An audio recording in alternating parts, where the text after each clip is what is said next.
Good day, class. This is Teacher Van. Our subject for today is mathematics. And our lesson for today will be counting numbers from 0 to 50. Numbers are called digits. For example, the number 1 is also a digit 1. Counting is the process of knowing the quantity of objects or events. We use counting in everyday living. Also, number is a must in solving mathematical problems. Take a look at this chart. Do you observe that the number is just repetitive or paulit-ulit lang siya? Gaya nito, 1, 2, 3, 4, 5, 6, 7, 8, 9, 10. Paulit-ulit lang siya. So, kaya sinabi ni teacher kanina na dapat ma-master muna natin yung 1 to 10 kasi mas madali na nating mabibilang yung numbers kapag familiar na tayo sa 1 to 10 kapag alam na natin siya because we're just going to add another number in front of this number or after these numbers.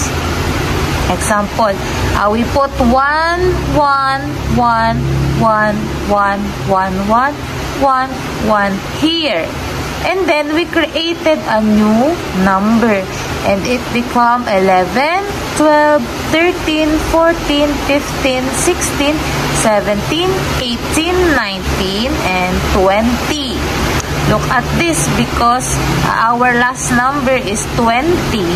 So, the next set of numbers is number 2 yung ilalagay natin sa unahan ng ating 1 hanggang doon sa number 0. This here, hanggang dito. We put 2, 2, 2, 2, 2. And it become 21, 22, 23, 24, 25, 26, 27, 28, 29, and 30. Okay, again, our last number is 30. So, we're going to put number 3 for our new sets of 10 numbers. This 1, 2, 3 until 0. We're just going to put number 3. And it become 31, 32, 33, 34, 35, 36, 37, 38, 39, and 40. Okay, our last number is 40. Okay, we're going to put 4 before our numbers.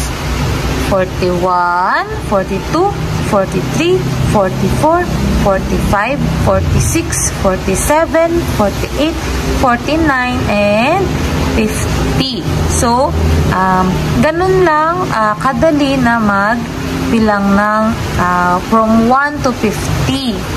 You need to master muna yung 1 to 10 and then madali na natin siyang mabibilang, madali na tayong makakapagsulat or madali na nating malalaman at matatandaan yung mga susunod na numbers. Kasi dadagdagan lang natin siya ng ibang numbers sa unahan para makabuo tayo ng panibagong number. Okay, now let's try to count these apples. Okay, how many apples are there? Let's count. This is 1, 2, 3, 4, 5, 6, 7, 8, 9, 10, 11, 12, 13, 14, 15, 16, 17, 18, 19, 20. Again, class, how many apples are there? Very good. We have 20 apples. And now, it's your turn to count how many cupcakes does her mother bake for her birthday. Okay, you may start counting.